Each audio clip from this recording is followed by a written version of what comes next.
Well, good morning, everybody. It is Saturday, September. It's not September. February 21st. And it looks like we got a lively bunch already. So today, the title of the show is what? Yeah. Battle stations. Or we'll talk about building a box or a setup for putting my extra command station in. So it's episode 76 of Rocky Off the Rails. So everybody, welcome in. And we'll throw a banner up there. That's for next week. Let's see. This one didn't get saved. 76, yes. We'll save that. Let's show that. Oh, I thought they did some new things here. You can put this and run it and save it and put it at the top now. Okay, just having fun with StreamYard. Yep. We're only seeing me. I wonder what's going on. All right. So let me see if I see something over on the show itself.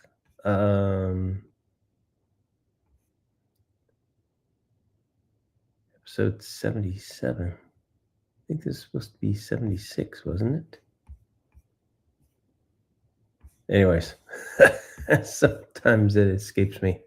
All right. Let's go back to StreamYard. The banner was working. All right. Good.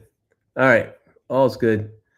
Hey, this is Dan Montrose and Highland is here. Welcome. So let's go around the show. Who we got here? I see Kyle Stevens is here. Thanks for joining, Kyle. Hot Dog Pilot, Andy. Cheers to you. Brad, Willow Creek. Always a pleasure to have you here. Ray Bertlstein.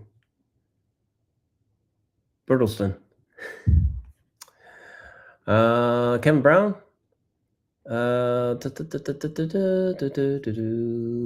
JP BH Beaumont Hills Subdivision down in Riverside. Kevin Brown, did I see that? Yep. Okay. To Pete Motley, good morning to you on this kind of rainy day. Klondike is here. And scrolling. Andy, of course, my other Andy. The two Andys are here. Dan Tyson, brother Dan, is from Ohio. And that looks like what we've got.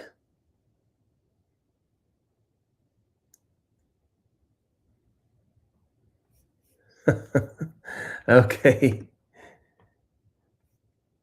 Yep. I had that when I had the layout in the garage. And then, of course, hi, Mom. Welcome to the show. So I think that's it for the introductions. It's 9:05. As usual, not a lot going on around here. Other things are keeping me busy that are not layout related. But I did have this idea from the last show that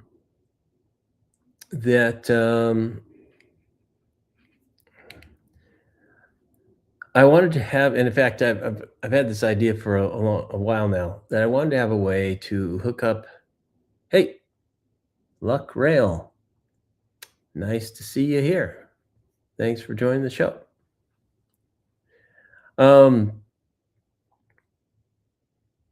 Cotton released 4 so far. Hopefully you released 4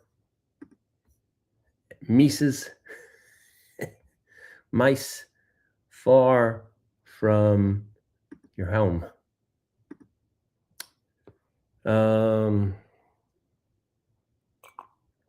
Okay, getting distracted again, as usual. So here we are, not in the layout room. We're in the game and Lego room, and that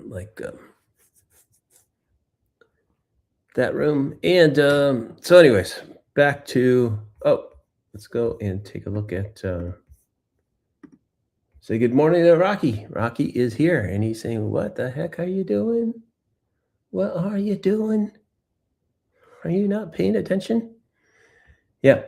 So there he is standing in front of the box that I've got this nice box that, sometimes you get these gift boxes that people give you things. It's a nice little wood one. And I intend to make it the portable command station box. So inside of here, we have our DCS 210. So right here. Now this was my original one that I bought. My very first command station I bought.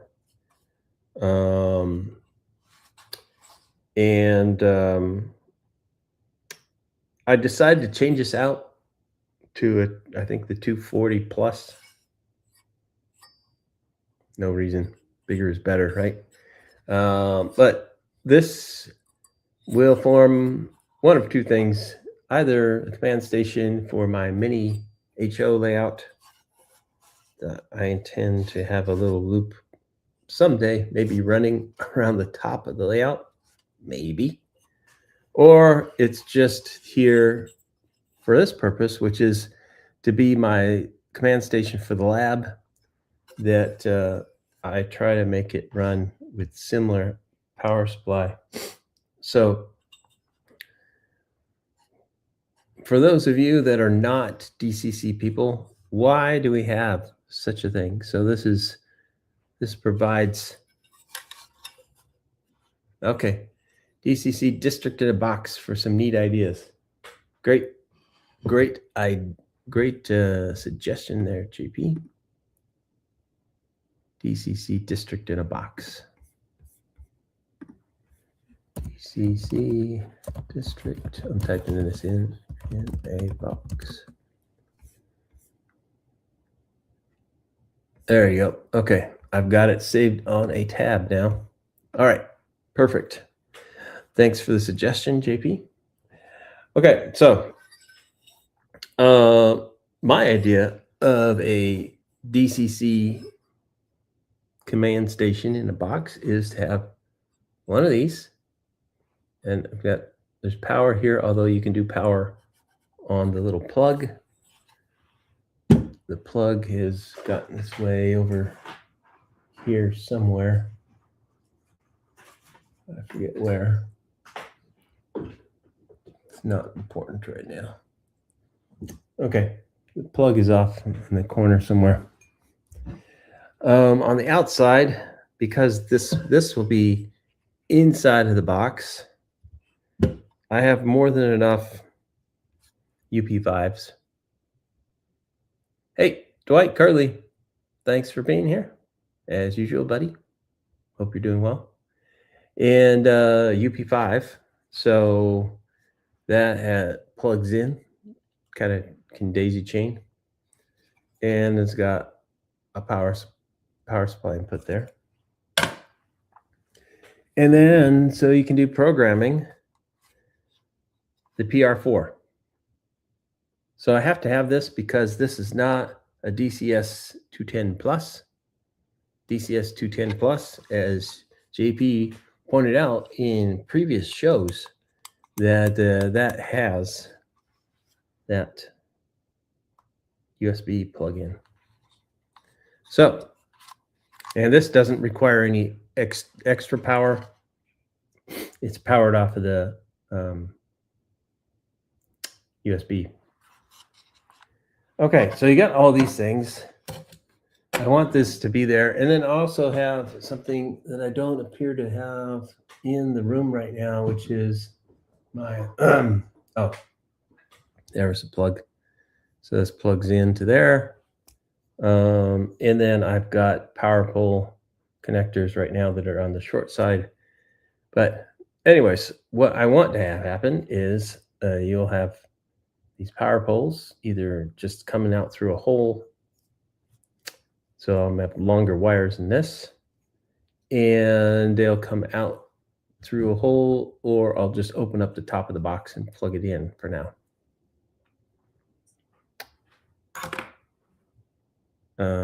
Yeah, so that plugs in. This is a handy setup. It just plugs right into the front of there. And there you go. So this also means that you could actually just quickly, with three or four disconnects of like LocoNet cables, this plug, power cord, you could quickly just disconnect this whole setup.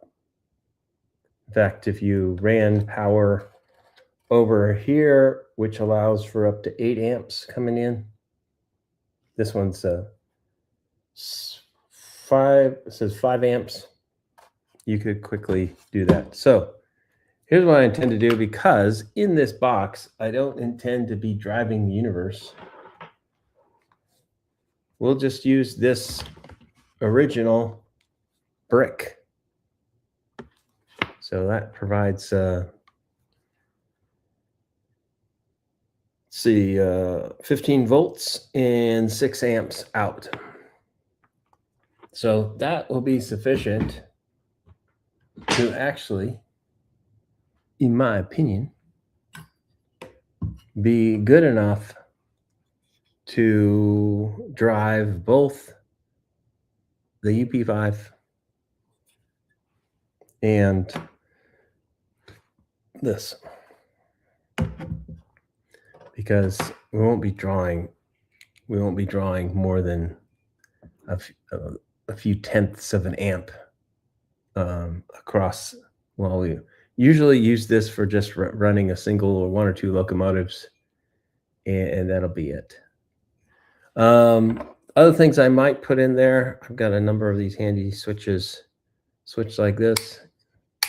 If you hook up power to one of these, you also get a light indicating that it's on, off.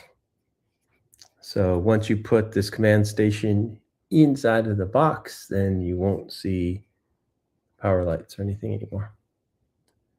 But you will see track status is on here. So that means a few wiring things that have to happen. For example, this, which is, I've used the convention that white is A and blue is B, the rail A, rail B. For those of you who don't know, that's kind of like plus minus in the DC world. And then this is the common ground. Yeah, I don't think I'm going to be fully enclosed, although I could run a little fan and then drill some holes. For example, if you're going to have a fan on one side, you better have another way for air to come in on the other side. So no, I don't intend to keep it completely closed. The box has a lid, which just slides on and slides off. So we don't even need to have that fan. We can just open it up. But you can put the lid on when this thing is not in use and in storage. That's my idea. So let's talk a little bit about why do we have these command stations. So taking from the manual, that's for the DCS 10.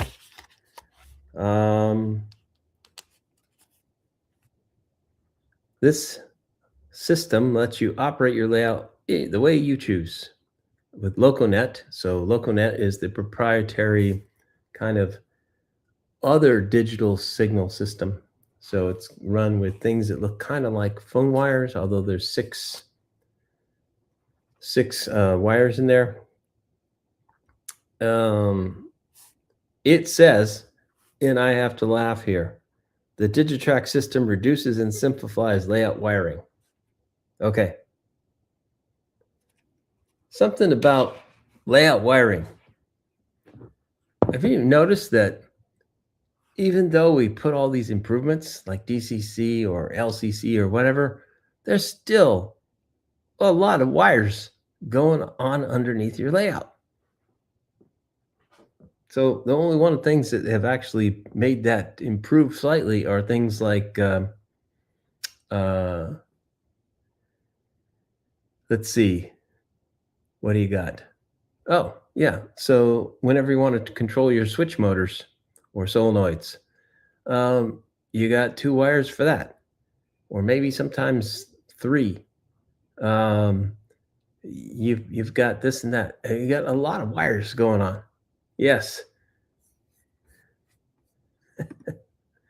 Exactly, Andy. Spaghetti junction underneath my layout. Andy will appreciate that. Yeah, so that's kind of funny that they say that. Of course, I forget what is it like. So let's talk about a little bit about what is it like. What was it like before with just DC, or not even before? A lot of people are running just DC. So yeah, Pete knows all too much about what I'm talking about. So before, in order to achieve some of the effects that you would get, so what's the advantage of DCC in the first place? One of the things is that, you can control decoders, and decoders are those like mini computers. They're not really, yeah, they are mini computers that run in each one of your locos. Those may have sound, which is something that most things, there wasn't a standard for sound. The other thing is probably most important outside of power districts. We used to have these huge control panels, which you've seen. I built kind of one.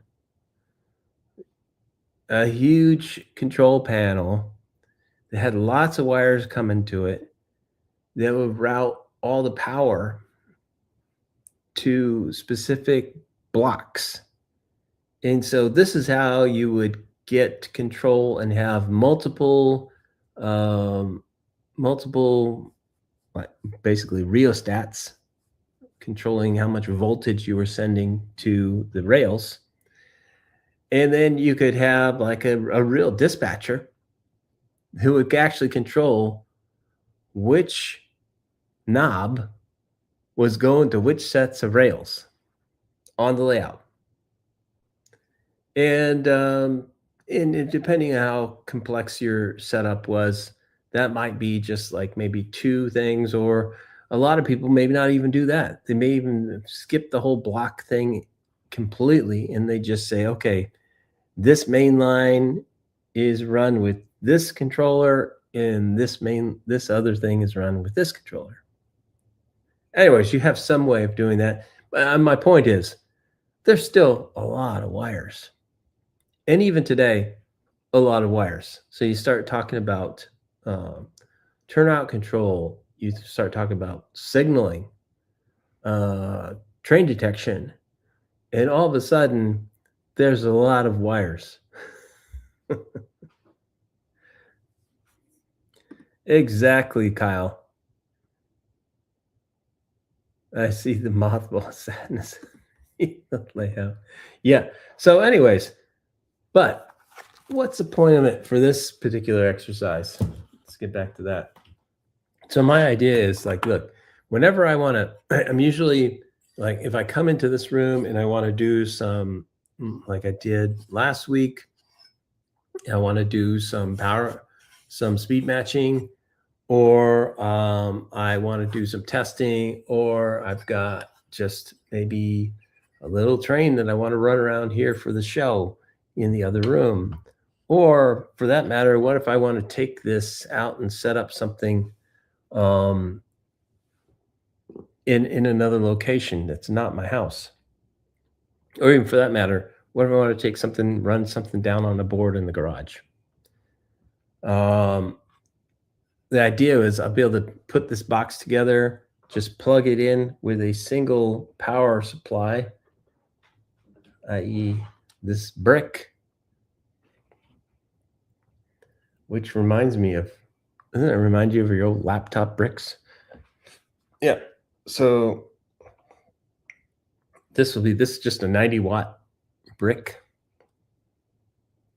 So how do you get to 90 watts? 15 times 6 amps. Or, yeah, exactly. Or T-track, or, whatever your flavor is. T-track, N-track, what is it? No, any of these other things. So it's actually just this weekend, I think the local, or the Pacific Northwest chapter is running something, I think, up in Spokane this weekend with a lot of modules. And let's see, Ray has to say, simple wiring is a loop of track and 2 wires. Anything more requires a learning curve. Yes. And Fremont, that's what I was searching for. Fremont, Fremo or Fremont.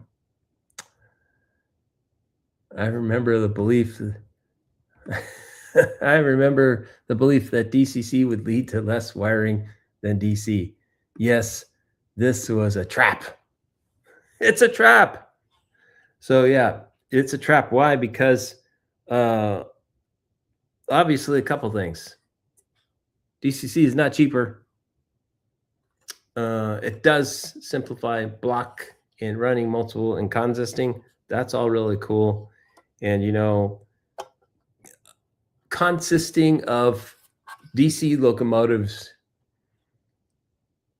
had to be just down to, you had to get locomotives from the same manufacturer and hope that the DC motors would respond similarly to the voltage you were providing. But yeah,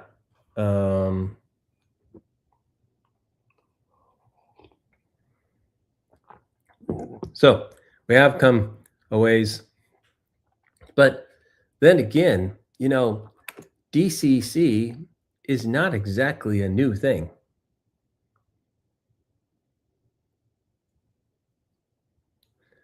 Yeah, I don't think they would either, Andy. First of all, just think about, it would actually be layout destruction time almost to switch back, because you wouldn't have isolated things outside of power districts, or tracks where you want to actually turn power off. And only reason why, hey, Closet Branch, you snuck in here. Welcome to the show.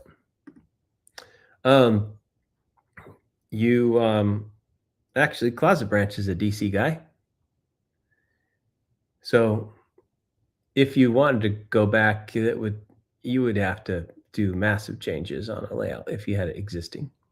Not to mention the fact that many locomotives have undergone potentially destructive changes. to get them into DCC. Yeah, I know a lot of those things say, okay, yeah, you can still put them on DC, but that's kind of might be hit and miss. Um, assimilation. Yes, you have been assimilated. So that's what my plan is. I don't know what the progress and journey was. I didn't have time to set up. I wasn't going to do a live demonstration of building this box. This is more like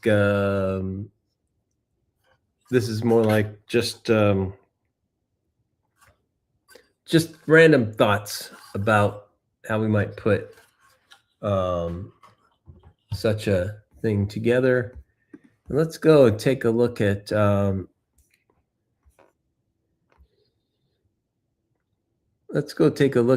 of these. I mean, there's a lot of people that seem to also want to do certain things, including Fremo, people talking about that. Of course, whenever you type into Google, you always get an AI overview, which sometimes you can trust, sometimes you cannot.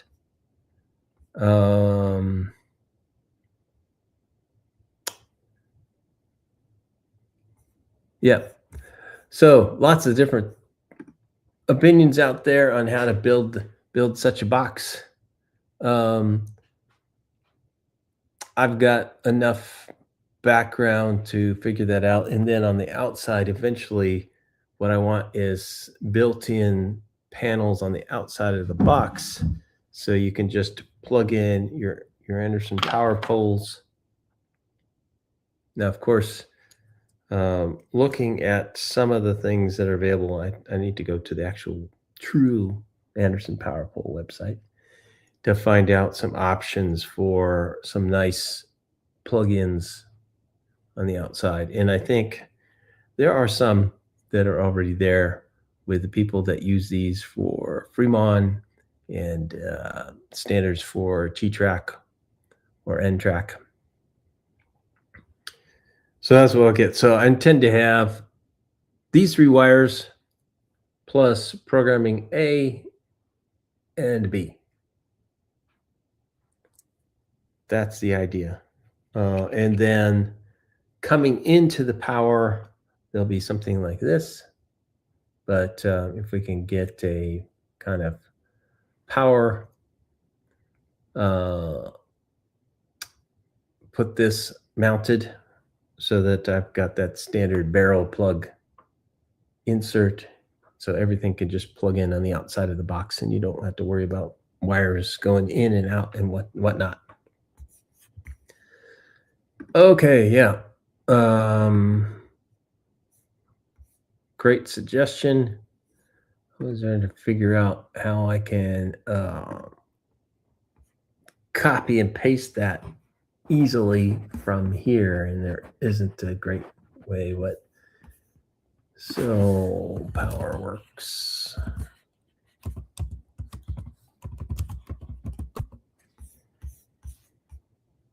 Yeah. Got that page up now. So yeah. If you go over and look at the PowerWorks thing, you can see all kinds of handy little stuff. I've got a crimper. You can get a box. So what are these PowerWorks? So here's some of the things I'm talking about here. Here's like a combo to do a device charger. And here's even something that's very similar to, but just measuring watts and amps. You could put in line with your source there if you want to. So I do think that I'm going to put a DCC Specialties RR ramp meter on the outside of the box as well.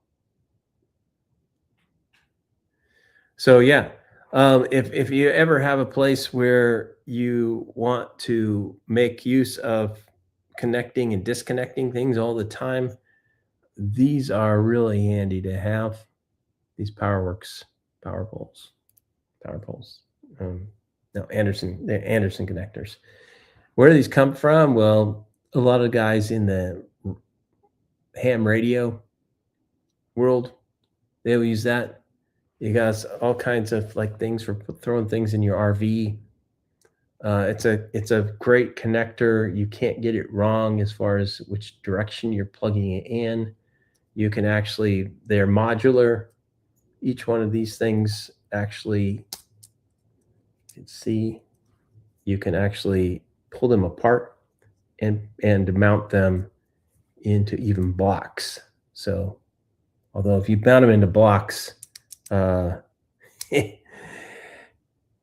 of them are pretty tight. So it sometimes gets difficult to push those apart.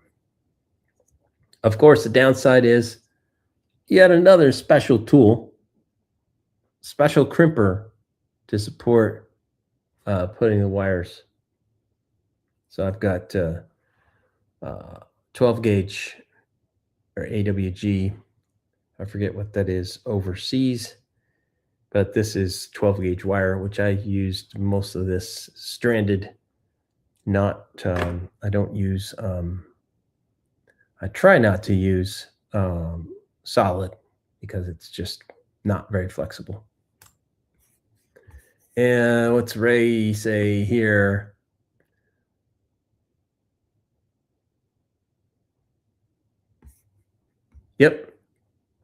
Yep, exactly. You could do exactly that. So they do have over on, let's go back over to the desktop view. They do show something just like that here. Although not optimal, but like black and red, but this is kind of meant to be like, like they say, a weather tight closure. Okay, this is what I was looking for that I didn't see before. It's a 1 1/8 diameter, kind of a non-standard hole. Sounds like need to go buy another hole cutter. And you can actually put 4 different things. So if you think about this, you could put rail A, rail B on here on one side, and then you could put like your programming, you could put your programming track on the other one to expose those. Now, of course, if you also need, like I would, so to interface this with my, let's pull this up from last week. So this is my, get the name right, BXP 88. So this is an 8-track. There's 8 tracks you can signal detect on here. It's got here's the B wires for each block, and there's that connector there. So I do need the common, or what's called the ground. If you don't have that, some things don't work out too well, including if you do use the BD4 approach, which I originally tried. Let's see. So that's the reason why I want, hey, Signal Cabin is here. Thanks for joining. And then let's see, catch up. I like the plug connectors you use. I'll have to get some of those. I've got a lot of different things that I use, including things that look a lot like this, but a green color. This is proprietary, or at least I think so, or at least this is like a, looks like 7. Yep, 7. So it's got input voltage, rail A, rail B out, programming A and B out, and that ground. 7. So I've also got like a a green 10 connector that snaps together. Those things are handy too if you want, but small wire connectors into the Digitrax boards. Yep. Well, they're kind of hit and miss on that, right? Because this doesn't have one of those. This has got these two are where we're going to have to connect. You can see that A and B, and in the instructions it tells you there. Although it would be nice if it told you that kind of somewhere on here. Oh, it does. B is on. As you look at it, the left side, and A is on the right side. And then you've got 3 different inside of the fascia loconets. And then you've got the barrel connector here where you can plug in from your power supply, although I usually choose to not power that way. Okay. But that is you don't have to put power supply here, but if you don't put it on here, then you're pulling your power to your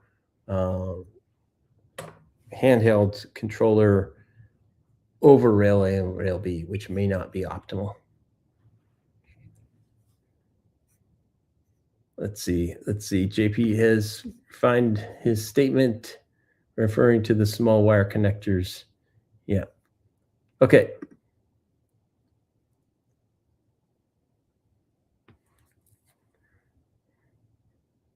Yes, exactly. And that's the very reason why it became kind of like a standard on either Fremon or N-Track or T-Track.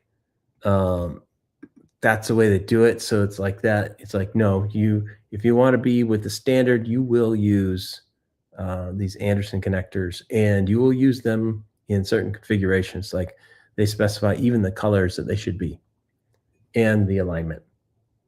So like there's no way to get anything wrong. And they've got, I think, primarily at least one of the standards, they've got the rail A and rail B, and then they've got an auxiliary power supply as well.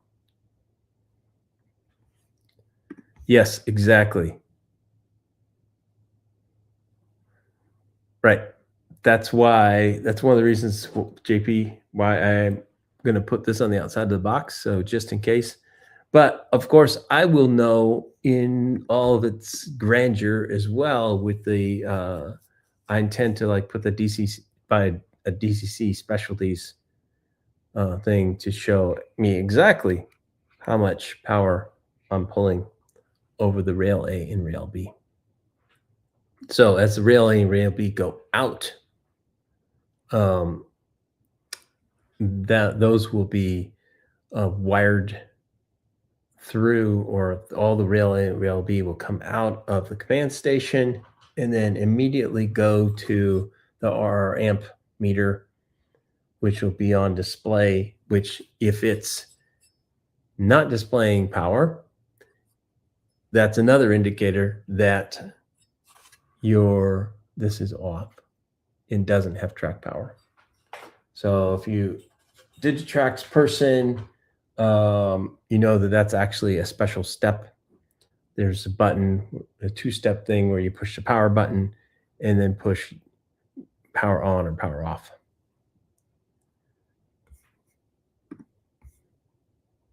Yep. And if you've seen previous videos in my layout room, you'll see that I have actually 2 of them. I have one there that's dark right now always because it's there for future expansion with a booster, which I do have a booster. So the booster's outputs will be separately measured from the output from the command station in my layout room. Then I actually have 2 more of those. And then I'll figure out either the best way to mount the ones that I've got, or I'll end up going and buying and cutting a hole for one that's already in a case to do a panel mounted one. So the whole idea behind all this is simplify that part so I can actually get this box, plug it into the track, and start doing whatever. So when I get to the next step, which is I've got the plywood now, and I think I've got all of the wood that I need to build my what do you call it? My speed matching setup. So I think last week I also said one of my other intentions is like I'm going to build a speed matching setup that uses that 4-block detections that you can hook up and do with speed monitor in JMRI. So that means that all these wires have to be taken care of. Well, most of this spaghetti stuff will become just part of the board. It'll just become part of the board, and then I don't have to worry about it anymore. So I don't have to disconnect and reconnect. The track will be fixed to so it's a 4 foot by 4 foot thing. And I'll make it so that I can put it on top of my table here or anywhere else's, and then go with that. And yeah, that's it. Brought up a good idea. I have an automotive light circuit breaker that will light up Mucho Man's pants. Yeah, for those of you who don't know, I think a long time ago, who was it? Ron's Trains and Things went through and showed how he does his short. There's a way to use like an automotive lamp to show you when you've got a short. And it's a great idea for a relatively inexpensive, it's not a circuit breaker, let's say. So it's not a circuit breaker. It just helps draw amps away. So if there's a shorter path, so electricity goes to the shorter path. So if there's a short, it'll heat up that light. And then maybe at least give you some indication where the short is, or help you get to that and stop it if you don't. So to be honest, if you got DCC, really should have a few things on your lap. One is do take, and if you've got external power supplies, do take and pass those through fuses or circuit breakers that are before you send the power to your command station. I use those bus bar, like 5 amp fuses. The second thing is on the other side, on your outside, do invest in like, yes, one of these PSXX.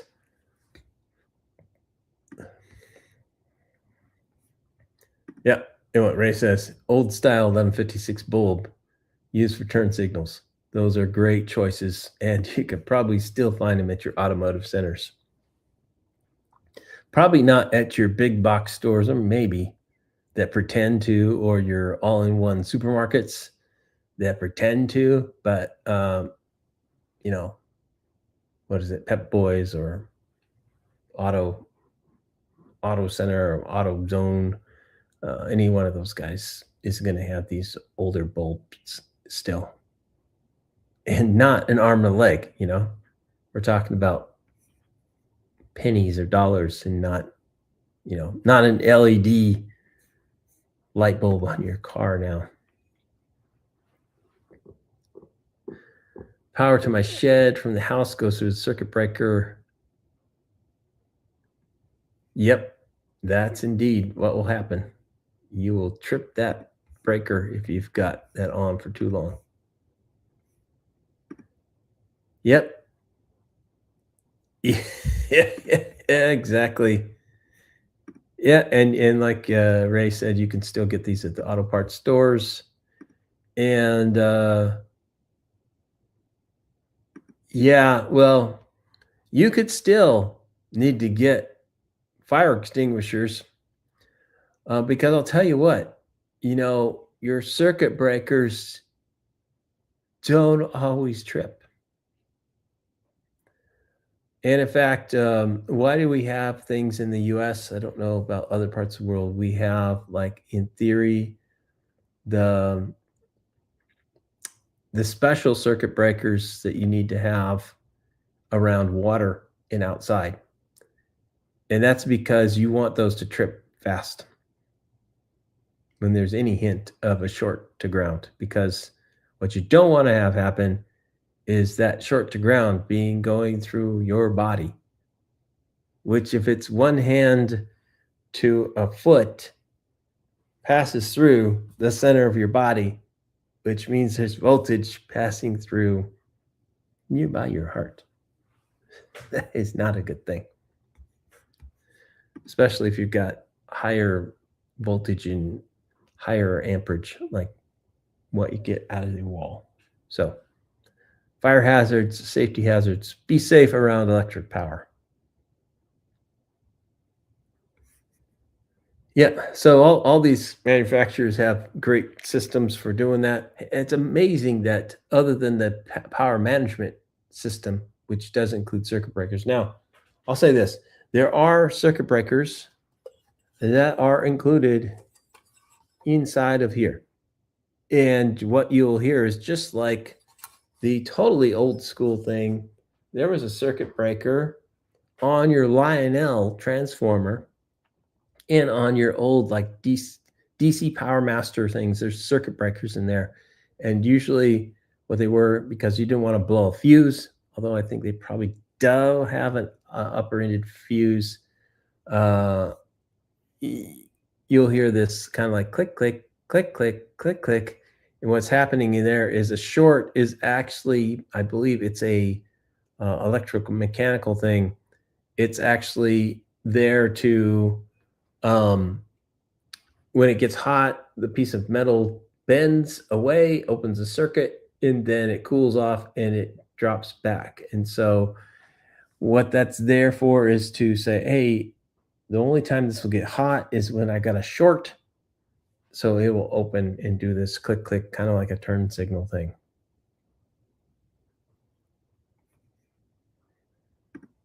Yeah, so home circuit breakers are there to protect, like, large loads, like you said, Andy, before. Overloaded, like, you're there running around in your house and your wife or somebody is using a hairdryer and it happens to be on the same circuit as something else.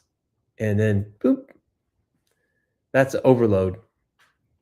That's there to prevent the wires going back inside of your walls from getting too hot. Then you've got all kinds of other things which you're trying to actually prevent, the things that are closer to where the short is happening. And that's where, like, this NCE has got a thing. Numerous manufacturers have got circuit breakers that you can incorporate into your power management on your layout. By the way, great test on your layout is like the penny or a coin test on your rails. Okay. Thanks, Dwight. Thanks for joining us.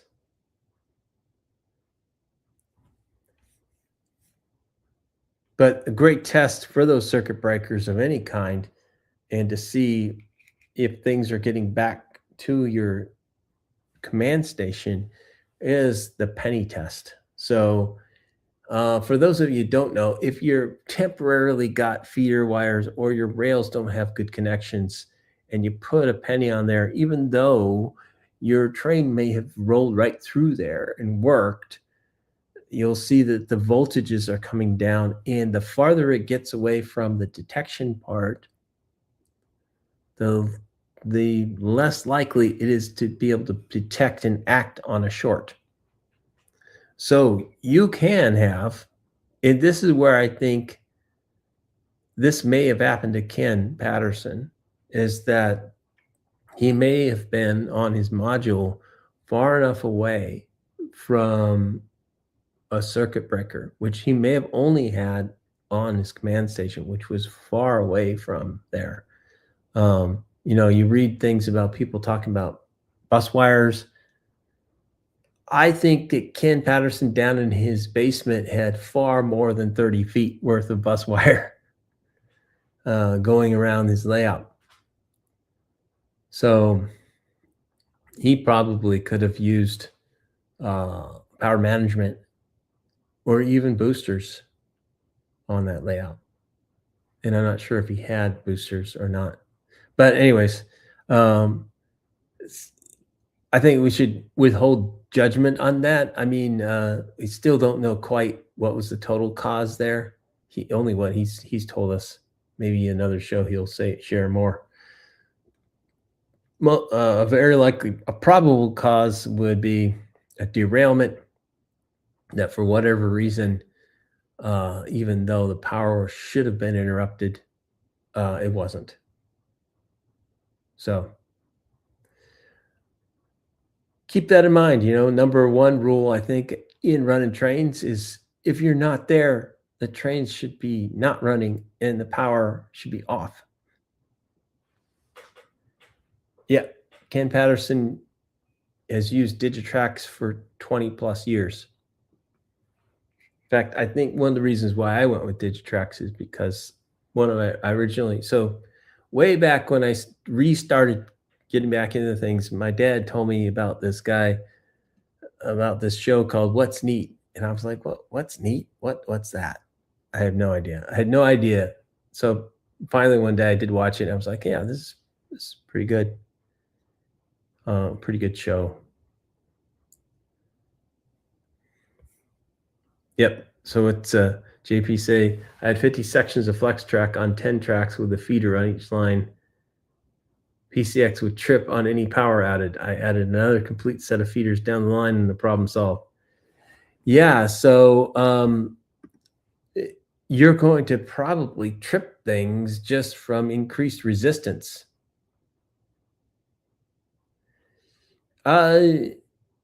No, not exactly, Pete. His booster is a Digitrax. He has command stations around there, so you can still use this. You can still use a booster or a command station, but still not. You don't have to be using the LocoNet. And I think that's what he had.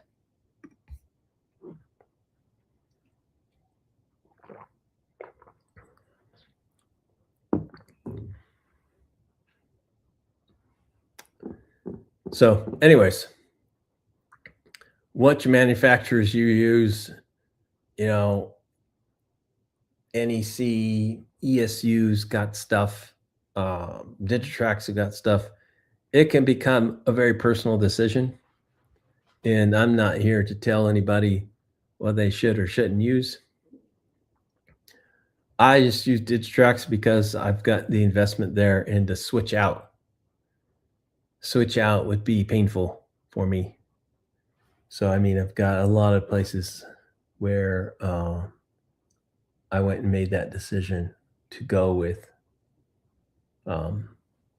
their products. And for the most part, I like what they do. They have a broad, selection of things, like ways to interface the computer. with your thing. And of course, you can get that standard on your command station now. And you can also go the other route. So our good friend and passed on above, Roy Smith, he didn't use Digitrax. He used NCE. Yeah, Pete, not NEC.